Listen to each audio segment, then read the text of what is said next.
என்னுடைய பிள்ளைகளே, உங்களுக்கான இன்றைய வசனம், உன்மேல் அன்பு வைத்து உன்னை ஆசீர்வதித்து உனக்கு கொடுப்பேன் என்று உன் பிதாக்களுக்கு ஆணையிட்டுக் கொடுத்த தேசத்தில் உன்னை பெருக பண்ணி உன் கற்பக்கனியையும் உன் நிலத்தின் கனிகளாகிய உன் தானியத்தையும் உன் திராட்சரசத்தையும் உன் எண்ணெயையும் உன் மாடுகளின் பலனையும் உன் ஆட்டு மந்தைகளையும் ஆசீர்வதிப்பேன்.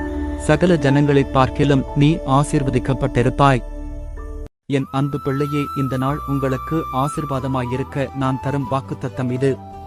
உன் தேவனாகிய கர்த்தர் உன்மேல் அன்பு கூர்ந்தபடியினால் உன் தேவனாகிய கர்த்தர் அந்த சாபத்தை உனக்கு ஆசீர்வாதமாக மாறப்பண்ணினார்.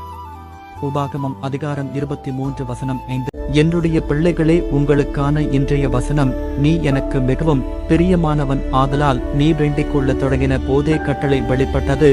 நான் சமீபத்திற்கு மாத்திரமா தேவன், தூரத்திற்கும் தேவன். நிறைவானது வரும்போது குறைவானது ஒழிந்துபோம். நாளைக்காக கவலைப்படாதிருங்கள். விசுவாசிக்கிறவனுக்கு எல்லாம் கூடும். கஷ்டம் யாருக்கு தெரியும், யார் என்ன கவனிப்பான்னு நீ நினைக்கலாம். ஆனால் இயேசு உன் அழகையை கண்டார். அவர் உன்னை கவனித்துக் கொண்டிருக்கிறார். உன் கவலைகளை அவர் மாற்றுவார்.